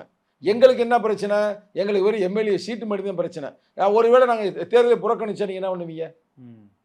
நீ என்ன பண்ணி இப்போ பயிர் சொல்லுங்க. நீ இவ்வளவு பேசுனீங்களே கேள்வி எங்கள்கிட்ட எல்லாம் இருக்குங்க. நாங்கள் தேர்தலுக்காக கட்சி நடத்தலை. தேர்தல் கட்சி நடத்தினவே அரசியல்வாதி. நாங்கள் அடுத்த தலைமுறைக்காக நாங்கள் போராடி கொண்டிருக்கிறோம். சரிங்களா? எங்களுக்கு நாங்கள் தலைவர் சொல்லுவோம் எல்லாரும் சேர்ந்து, நமக்கு 10 சீட்லாம் குறைச்சி கொடுத்தா நம்ம சீட்டே வேணாம், நம்ம வெளியேறுவோம். 6 இல்லாம அதிகப்படுத்தி கொடுத்தாலே உங்களுக்கு சந்தோஷம் தானே சார்? திமுக இதுக்கு குறைச்சு கொடுக்கணுன்ற மைண்ட் செட்ல இருந்து புதிய கட்சிகள் உள்ளவங்கல இருந்து 6ல இருந்து அதிகப்படுத்தி கொடுத்தாலே உங்களுக்கு வெற்றி தானே பிரதர். நீங்கள் இவ்வளோ துருவி கேட்கறதுனால நான் சொல்கிறேன். சரிங்களா? எங்களுக்கு 2 இலக்கம் கொடுக்குறதுக்கு ஓகே சொல்லிட்டாங்க. இதுக்கு மேலே உங்களுக்கு நான் என்ன பேசுறது? நீங்கள் ஏன் போட்டு கன்ஃபியூஸ் ஆகிறீங்க? தேவையில்லாத ஏன் பேசுகிறீங்க? ரைட்டா? அடுத்த கேள்வி, எந்த சின்னத்தில் நிற்க போறீங்க? ஏங்க இந்த கேள்வி கேட்குறதே வந்து நீங்கள் வந்து சங்கி குரூப்பா? நீங்கள் கூட்டணி உடைக்கிறதுக்குன்னே பரப்பி வந்துருக்கிறீங்களா? உங்கள் பேரை நான் திருப்பி நான் எச்சரிக்கையாக இருக்க வேண்டும் உங்களிடம். அதனால தான் நான் கேட்குறேன். ஏங்க 2001 எங்கள் தலைவர் உதயசூரியன் சின்னத்து நின்றாரு. இன்னமும் 2 வருஷம் பாக்கி இருந்துச்சு. ஒரு சின்ன முரண் உருவானனால நாங்கள் வெளியேறி வந்தார் எங்கள் தலைவர். அதுக்கடுத்து எப்போ நின்றார் அவர் உதயசூரியனில்? தனிச்சின்னம் தான், பானை தான். கடந்த முறை 6 சீட்டில் நின்றது என்ன பானை தானே? அப்போ நாங்கள் எப்படி இன்னொரு சின்னதில் போய் நிற்போம்? இல்லை அவ்வளவுக்கா நாங்கள் வந்து பைத்தியக்கார பையில கட்சியில் நடத்திக்கிட்டு இருக்கிறோம்? இல்லை அப்படி இருக்கிற கட்சியில் எவ்வளோ இருக்கிறாங்க? நீங்க உங்க கட்சி பாயிண்ட் ஆஃப் வியூல சொல்றீங்க, ஆனா கூட்டணி நலன்னு ஒண்ணு இருக்குல்ல சார். திமுக பாயிண்ட் ஆஃப் வியூல நீங்க யோசிச்சு பாருங்க. நீங்க எல்லா திமுக எல்லாத்தையும் கன்சர்னோட பாக்குற திருமாவளவன் அவர்கள் 12 சீட்டு ஏற்கனவே 28 வெளில போயிடுச்சு. தேமுதிகவும் டபுள் டிஜிட் கொடுத்தாகணும். கம்யூனிஸ்டுகள் பெரிய கூட்டணி 28 கட்சி இருக்குங்க பட்சத்துல கொஞ்சம் அனுசரிச்சு போலாம், அனுசரிச்சு வாங்கிக்கலாம் அப்படின்றது அப்படிதான். அதுக்கு அவங்க என்ன செய்வாங்கன்னா, எனக்கு கிடைச்ச செய்தி உதயசூரியனுக்கு நல்ல ஒரு வேல்யூ இருக்குது, எல்லார்ட்டையும் நல்லா போயிருக்கு, சரிங்களா? அவங்களுக்கு தேவை மேக்சிமம் ஒரு 120 பேர் வந்து ஜெயிச்சு போனாலே அவங்க பெரும்பான்மையாக ஆகி போயிடுவாங்க, சரிங்களா? அப்போ அவங்க ஒரு 150 பேருக்கு நின்றுட்டு மிச்சம் பூரா பிரித்து கொடுக்க போகிறாங்க. இதில் உங்களுக்கு என்ன பிரச்சனையாயிருச்சு? இப்போ கணக்கு பண்ணி பாரு, கால்குலேட்டர் எடுத்து போடுங்க, கரெக்டாக உங்களுக்கு வரும். போன முறை எத்தனை உங்களுக்கு தெரியுமா? 170 + 18 180 சம்திங் நின்றாங்களே. இப்போ அந்த அவங்க தானே கூட்டியா இருந்தாங்க. நாங்களா கூட்டியார் சொன்ன விஜயகாந்த் அமைப்பை, இல்லை விஜய் அவர் பேர் இவர் இருக்காரு, அவர் பேர் கமலஹாசன், இவங்களாம் யார் கூட்டியா இருந்தாங்க? அவங்க தானே கூட்டிட்டு வந்தாங்க. அப்போ அவங்க தான் அந்த சுமையை தாங்கி நீங்க நிக்கிற சீட்ல இருந்து பிரிச்சு கொடுங்க, எங்களுக்கு குறைக்காதீங்கன்றீங்க. ஏன் இதை தாங்க வெள்ளரமா நான் பேசிக்கிறேன். எங்களுக்கு எதுங்க நீங்க குறைக்கிறீங்க? நாங்கள் வளரலையா? இல்லை ஒரு வேளை சொல்லுங்க, விடுதலை சிறுத்தையில் வளரலப்பா. விடுதலை சிறுத்தைகள் கட்சியுடைய தலைவர் வந்து சங்கியோட சமாதானம் ஆயிட்டாருப்பா. இதான் சொல்லி விடுங்க. அது மாதிரி ஏங்க நாங்கள் மட்டும் சீட்டு தான் முக்கியம்னா, நாங்கள் சீட்டு தான் முக்கியம்னா நாளை கண்ணை அசைச்சோம்னா ஏடிஎம்கேல அவர் எடப்பாடி வந்து விரட்டி விட்டுருவாரு. யார? மோடியே விரட்டி விட்டுருவாரு. வாங்கன்னு வந்து எங்களுக்கு கொடுப்பாங்க. விஜய்கிட்ட கண்ணை செஞ்சோம்னா விஜய்க்கு வந்து ஓகே அண்ணன் வந்து சூப்பரான அங்கே கதை வரலாறு மாறு. நாங்கள் அதெல்லாம் எதுவுமே செய்யலை. இதை பூரா அவங்களுக்கு தெரியாதா? தலைமை ஸ்டாலின் தெரியாதா? இதெல்லாம் நாங்கள் செய்யறதுக்கு வாய்ப்பு வந்துச்சா வரலையா? வளர்ந்துருக்கான்னு கேக்குறீங்க. ஆனா எங்க என்ன பிரச்சனைனா, தாவேகாவினர் அப்படி ஒரு பர்செப்ஷனை உருவாக்கிட்டாங்க. விசிகாவில் இருக்கிற ஓட்டுகள் பாதி எங்க கிட்ட வந்துருச்சு, முக்காவாசி வந்துருச்சு இப்படின்ற ஒரு பர்செப்ஷனை ஆரம்பத்துல ஒரு ஓட்டு கூட போகல நண்பர் அவர்களே. ஒரு ஓட்டு கூட போகல. நல்லா கேட்டுங்க, ஒரு ஓட்டு கூட போகல. அதுக்கு எடுத்துக்காட்டு சொல்லட்டுமா? ஒரு தம்பி வந்து எங்க கட்சியில இருந்து போயிருந்தார், சரிங்களா? போன ஜோக்கில் திரும்பி வந்தாரா வரலையா? நம்ம இங்கேயே பேசியிருந்தோம். ஒரு தம்பியை கொண்டு போயிட்டாங்க. ஒரு நிர்வாகி தான், முக்கியமான நிர்வாகி. இப்போ வந்து இளைஞர் ஏன் அமைப்புலேயே அவருக்கு பொறுப்பு போட்டாச்சு, இளைஞர் எழுச்சி பாய்ச்சல். அவர்கிட்ட ஒரே கேள்வி தான், சங்கத்தமிழில் நேரடியாக ஃபோன் பண்ணி கேட்டேன், தம்பி அந்த மேடையில் உன்னால் ஜெய்பீம்னு சொல்ல முடியுமா தம்பின்னு கேட்டேன். அண்ணே முடியாதுண்ணே. செகண்ட் பாயிண்ட் கேட்டேன், தம்பிட்டு நல்லா கேட்டுங்க, இப்போ இல்லை, அது கேட்டு ரொம்ப நாள் ஆச்சு. என்ன நம்ம கேட்டேன், நீ வந்து நினச்சா உன் தலைவனை போய் சந்திக்க முடியுமாடான்னு கேட்டேன். அது முடியாதுண்ணே. எங்கள் தலைவரை நம்ம தலைவர் நினச்சப்ப நீ பார்க்குமா? உடனே பார்க்க முடியும். இதை விட உனக்கு என்ன வேணும் சுதந்திர நாட்டில்? ஏன் நீ அங்கே போன? இல்லை உள்கட்சி பிரச்சனையில் நான் போயிட்டேன் அப்படின்னு போயிடும். ஆளு திருப்பி வந்து எங்கள் தலைவர்கிட்ட பக்கத்தில் சேர்ந்து நீ இளைஞர்களில் சேர்ந்துட்டாரு, ரைட்டா? அது மாதிரி யாருமே போகலைங்க. ஒரே ஒரு ஆள் போயிருக்காரு பிள்ளைங்க, ஒரு ஆளுங்க. நாங்கள் விரட்டினாலு, ரைட்டா? ஆதவர்ஜுன அவரா போல அவங்க தான் உருவாக்கி இருக்காங்க. கடைசியா பேசின ஒரு ஆதவர்ஜுனா பேசும்போது கூட விசிகால இருக்கிற ஓட்டுகள் கணிசமா எங்களுக்கு வந்துருச்சு. திமுக சர்வே எடுத்து பார்ப்பாங்கல்ல சார், எத்தனை விஜய்க்கு டிரான்ஸ்ஃபர் ஆகுது, எத்தனை தலித் இளைஞர்கள் அங்க ஷிஃப்ட் ஆகுறாங்கன்னா அவங்களும் பார்ப்பாங்கல்ல, சர்வே எல்லாம் வருது இல்ல? அதாவது நல்லா கேட்டுங்க, அப்படி ஒரு நல்லா கேட்டுங்க, பேச்ச நிறுத்துங்க, நிப்பாட்டுங்க. விடுதலை சிறுத்தையிலிருந்து ஒரு பய போல, ஒரு ஆளு போல யாரு போயிருப்பான சொல்றேன் கேளுங்க, பொறுங்க. தலித்தில் ஓட்டு இருக்கிற எல்லாருமே 100க்கு 100 எங்களுக்கு போட மாட்டாங்க. இப்போ ஏடிஎம்கேல தலித் இல்லையா? நான் கேட்கறக்கே நல்லா பொறுமையா. இப்போ ஏடிஎம்கேல தலித் இல்லையா? ஏன் திமுக தலித் இல்லையா? ஏன் காங்கிரஸ் தலித் இல்லையா? இருக்கிறாங்களே. அதில் இருக்கிற 1-2 பேர் போயிருக்கலாம். எவன் ஒருத்தன் விடுதலை சிறுத்தைகள்னு பேரை வந்து மாற்றிக்கிட்டு அந்த கட்சிக்குள்ளே வந்தவன், இல்லை திருமாதாண்டா என் தலைவனு சொன்னவன், புரட்சி அம்பேத்கர் தாண்டா என் கொள்கை கோட்பான்னு சொன்னவன் ஒரு பயம் இல்லை. உங்களால் கூட்டியாந்து ஒரு ஆளை எனக்கு ப்ரூவ் பண்ணிட்டீங்கன்னா நான் இனிமேல் யூடியூப்லேயே பேசலைங்க. உங்களுக்கு இதோட நான் வேற சொல்ல எங்களுக்கு சர்வே எங்க நாங்கள் தெரியாது. அவன் ஒரு பைத்தியக்கார பையனை வந்து திருப்பி என்கிட்ட பேசியிருக்கு. நாங்கள் வச்சிருக்கோம் உங்கள் சர்வே, எங்களோட சர்வே வைக்கிற ஆள் வச்சிருக்காங்களா? களத்தில் நாங்கள் அப்படியே ஒவ்வொன்றையும் மைக்ரோ லெவலில் பார்த்துக்கிறோம். ஏன் மாவட்ட செயலர் நாங்கள் போட்டோம்? ஒவ்வொரு மாவட்ட செயலர் அப்படியே செக் பண்ணுறாங்க. செக் பண்ணி பார்க்கப்படும் பொழுது 1-2 பேர் போயிருக்கிறாங்க, நான் இல்லைன்னு சொல்லலை. அவன் யாரா அப்படின்னா அவன் காங்கிரஸ் உடைய தலித்து, ஏடிஎம்கேயோட தலித்து. உங்களுக்கு புரியுதா? எப்படி ஒரு தலைவன் இருக்கிறேன், தலைவன் 24 வயசு மக்களுக்கு உழைச்சிக்கிட்டு இருக்கிறேன், நேர்மையாக உழைச்சிக்கிட்டு இருக்கானா? எங்களை விட்டு எவங்க போவேன்? நீ வந்து ப்ரூவ் பண்ணி காட்டுங்க, கொண்டா நிப்பாட்டுங்க. நான் அவ்வளோ சேலஞ்ச் பண்ணுறேன்ல, அப்புறம் என்ன? இல்லை சார், அப்படி ஒரு கருத்துருவாக்கத்தை தாவேக்கா உருவாக்கி அதில் சக்ஸஸ் ஆகிற இடத்துக்கு நகர்த்த அப்படிலாம் ஒன்றும் இல்லை. அவங்க வந்து இப்போ திருசாட்டை மாட்டிக்கிட்டு அங்கேருந்து தப்பிக்கிறதுக்கே பெரிய சிக்கலில் கிடக்குறாங்க. பாவமாக இருக்குது பார்த்தா. ரைட்டா? என்ன இது பண்ணிட்டு இருந்தாங்க? ஏங்க ஒருத்தன் கட்ட பொண்டாட்டி இருக்கும்பொழுது பொண்டாட்டியை வீட்டில் வச்சுவிட்டு இல்லை பொண்டாட்டியை அடித்து விரட்டி விட்ட பிறகு ஒரு நடிகையை கூட்டிகிட்டு ரோட்டில் வந்தானா எப்படி ஏற்றுக்குருவாங்க? எப்படி ஏற்றுக்கிறீங்களா? உங்களுக்கு கல்யாணம் ஆயிடுச்சா ஆகலையா? ஆயிடுச்சுல, உங்கள் மனைவிட்ட போய் சொல்லுங்கள். இல்ல இதெல்லாம் வந்து யார் தமிழ் மண்ணிலவங்க அப்படிலாம் உங்க கலாச்சாரமே இல்லைங்க. அதெல்லாம் சார் அவரே சொல்லிட்டாரு, அதெல்லாம் ஒர்த்தே இல்ல, நீங்க எல்லாம் ஃபீல் நீ பண்ணாதீங்க. ஒருத்துல நீ சொன்னவர் அன்னைக்கே நீ ஒருத்தர் இல்லாத பார்ட்டின்னு தெரிஞ்சு போச்சு. நீ ஒருத்துல நீ எப்ப அந்த வாயை திறந்து சொன்னையோ அப்பே நீ ஒருத்தர் இல்ல. அந்த பெண்மகள் சங்கீதான்றது யாரு? அது வந்து இலங்கை பெண்மகள். ரைட்டா? ஒரு போராளி நாட்டிலிருந்து பிறந்தவங்க. அவங்க போய் லண்டனில் போய் இருந்தவங்க. உன்னை நல்ல ஆள், நல்லா சினிமா நடிகராக இருக்குன்னு வந்து கல்யாணம் பண்ணி 2 பிள்ளையை பெற்றிருக்காப்புல. 2 பிள்ளைகள் நீ கல்யாணம் பண்ணுற வயசில் இருக்குது. இந்த நேரத்தில் போயிட்டு நீ இன்னும் குத்தாட்டம் ஆடிக்கிட்டு இருந்தீங்கன்னா உன்னை எவன்டா ஏற்றுக்குருவான்? உன்னைய நான் தெரியாமல் கேட்குறேன். ஒருத்தன் ஏற்றுக்கிற மாட்டாங்க, புரியுதா? அதனால் அந்த மேட்டரை நீங்கள் பேசக்கூடாது. யாராவது தப்பு பண்ணி பொண்டாட்டி கம்ப்ளைண்ட் பண்ணிச்சா? எவனுக்கா கம்ப்ளைண்ட் பண்ணியிருக்கா சொல்லுங்க என்கிட்ட. கம்ப்ளைண்ட் பண்ணால் இங்கே பேசுகிறேன். இப்போ சங்கீதா வந்து கம்ப்ளைண்ட் பண்ணலை. சங்கீதா நேற்று என்ன சொல்கிறாங்க? என்னை வீட்டை விட்டு விரட்டுறாங்க. உங்களுக்கு டைவர்ஸ் வாங்கினா மட்டும்தான் வீட்டை விட்டு வெளியே போக முடியும். அது வரைக்கும் அந்த அம்மாவுக்கான உரிமைகள் இருக்குது என்ற இந்திய அரசியலமைப்பு சட்டத்துடைய அந்த குடும்ப நலன் சார்ந்து இருக்கக்கூடிய சட்டத்திட்டங்கள். அது மட்டும் இல்லாமல் பெண்ணுக்கு சொத்துல சம பங்கு இருக்குது. புருஷனோட இவ்வளவு நாள் வாழ்ந்துருக்குல, பிள்ளை பெற்றிருக்குல, அப்ப இவங்க கொடுக்கணும். ரைட்டா? அதனால நல்லா சொல்றீங்களா? அதனால நீங்க கேட்டதுக்காக இவ்வளவு பேச வேண்டிய பேச்சு இல்லை. நாங்கள் அதெல்லாம் பேச மாட்டோம்ங்க. இப்போ வந்து அவருக்கான இமேஜ் தகர்க்கப்பட்டு விட்டது, தகர்ந்து போய் விட்டது. அப்ப தகர்ந்து போனவரை பற்றி அந்த பிரச்சனை கொதிநிலையில இருக்கும் போதே மகளிர் தின கொண்டாட்டம் நடக்குது. அங்க பேசுறாரு, அவ்வளவு பெண்கள் வராங்க, இதெல்லாம் ஒரு பிரச்சனையே இல்லை. எத்தனை பெண்கள் பேசிக் கொண்டிருக்கின்ற இந்த தருணத்தில் அவங்க கட்சியை சார்ந்த நாச்சியார் என்ற பெண்மகள் பேட்டி கொடுத்துச்சு. பேட்டியை காதல கொடுத்து கேட்டீங்களா? கண்ணை போட்டு பாத்தீங்களா? அந்த ஒரு பெண்மணிக்கு பின்னாடி 1000 பெண்மகள் திரண்டு கொண்டு இருக்கிறார்கள். அந்த கூட்டத்தில் இருக்கிற பெண்களே என்ன சொல்றாங்கன்னா, சார் இதெல்லாம் ஒரு பிரச்சனை. நீங்களே கலாச்சார சீரழிவுக்கு நீங்க வந்து சப்போர்ட் பண்ற மாதிரி பேசுறீங்க. ஆளை பார்த்தா நல்ல தம்பி மாதிரி கண்ணெல்லாம் மாட்டி தாடி வச்சு நல்ல தம்பியா இருக்கிறாப்புல ஒரு கலாச்சார சீரழிவுக்கு நீங்க உருவாக்குறீங்க. எப்படி விஜய்க்கு அவ்வளவு பிரச்சனையா? அவ அந்த மனை வந்து கும்மாங்குத்து குத்திருச்சு. அவர் வீட்டுல வச்சு அடி போட்டுருச்சு சங்கீதா. நீ சொல்ற பார்த்தா அப்படியே அடியை போட்டிருக்கும். அடி போடலாம் பாதுகாப்புக்காக வந்து அந்த கிளவி நடிகை கூட்டிட்டு வந்தாங்களா? சம்பந்தப்பட்டவர், இது என்னோட தனிப்பட்ட விஷயம், நான் ஹேண்டில் பண்ணிக்கிறேன், இதுக்கு அவ்வளவுலாம் ஒர்த்தே இல்ல, ஃபீல் பண்ணாதீங்கன்றாரு. அதுதான் பெரிய தப்பான வார்த்தை. ஒருத்து இல்லைன்னு உன் கட்டின பொண்டாட்டியை நீ சொல்லியிருக்க பார்த்தியா? நீ ஒருத்து இல்லாத ஆளுன்றதை இந்த உலகத்துக்கு தெரிந்து விட்டது.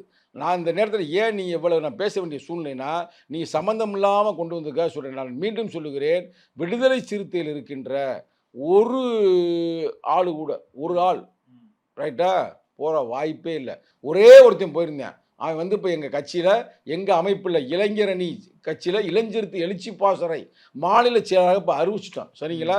அதனால் யாரும் போக மாட்டாங்க. தொடர்ந்து நாங்கள் அரசியல்படுத்திக்கிட்டு இருக்கிறோம் இளைஞர்களை.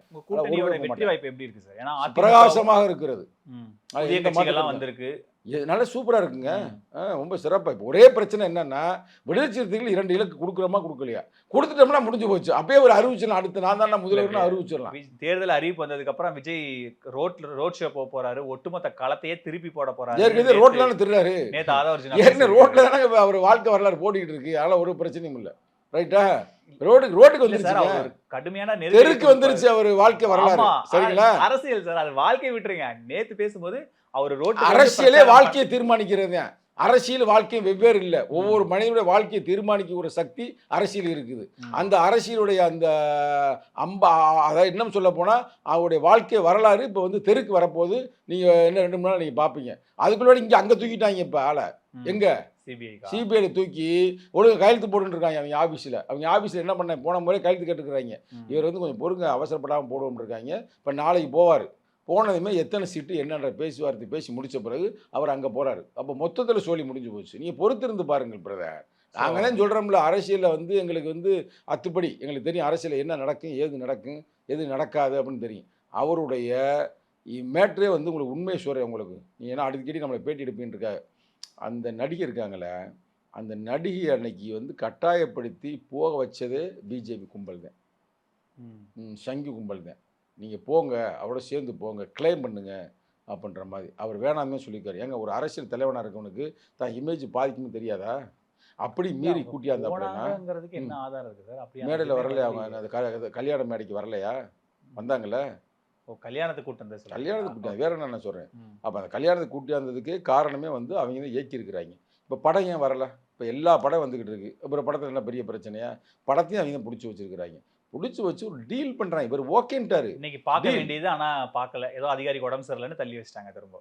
எதை ஜனநாயகத்தை பார்த்தீங்களா? ஏன் தள்ளி வைக்கிறாங்க? எல்லாம் இங்கே மேட்டர். ஏங்க சசிகலா வந்து சிஎம் ஆக வேண்டிய ஆள் இல்லையா? ஒரு பெரிய இல்லை. அங்கே அந்த ஆளுநரே தூங்க வச்சாங்கல்ல, வரவிடாமல் செஞ்சாங்கல்ல. அடுத்து ஒரு 4-5 நாள் கேஸை மாற்றி இது போட்டு உள்ள தூக்கி உள்ள வச்சாங்கல்ல. அதே தான். அவங்கள பொறுத்த வரைக்கும் சாதாரண ஆட்கள் அல்ல. யார்? மோடி குரூப்பு, மோடி வகையாராக்கள். மோடியாக இருந்தாலும் சரி, அமித்ஷாவாக இருந்தாலும் சரி, சோழி எப்பயே முடிச்சுட்டாங்க.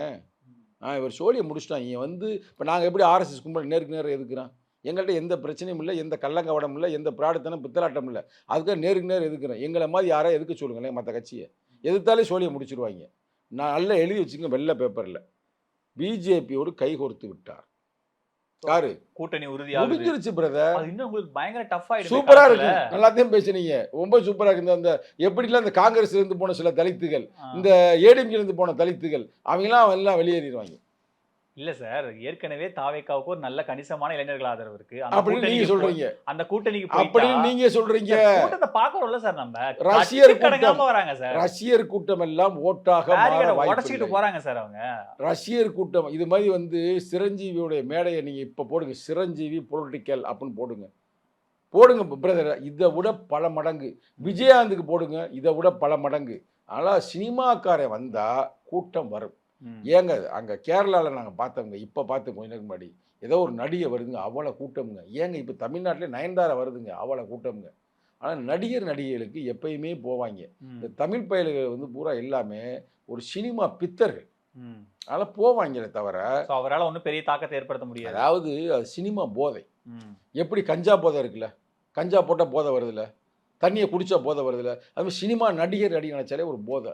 அந்த போதையில் வருவாங்களே தவிர அங்கே போய் ஓட்டை போட மாட்டாங்க. ஓட்டு போடும்போது உஷாராயிருவாங்க. இல்லைன்னா எலெக்ஷன் அப்போ போதையை போட்டு தூங்கிடுவாங்க. அவ்வளோதான் மேட்ரு. பாப்போம் சார் என்ன நடக்குது அப்படின்னு நேரத்தில் செலவழிச்சதுக்கு நன்றி சார். நன்றி, வணக்கம். சம்மர் வந்தாச்சு. What's your plan for this holiday? எங்க கிட்ட விட்டுருங்க, நாங்க பாத்துக்கிறோம். VGT holidays.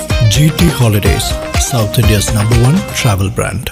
இப்போது புதிய அறிமுகம் ஆச்சி ஹோட்டல் சாம்பார் 50 கிராம் ரூபாய் 20 மட்டுமே. ஏசி வாங்கணுமா? நம்ம பூர்விகா அப்ளையன்சஸ் விசிட் பண்ணுங்க. பெஸ்ட் எக்ஸ்சேஞ்ச் ஆஃபர் ECMI ல ஈஸியா வாங்கலாம் ஏசி.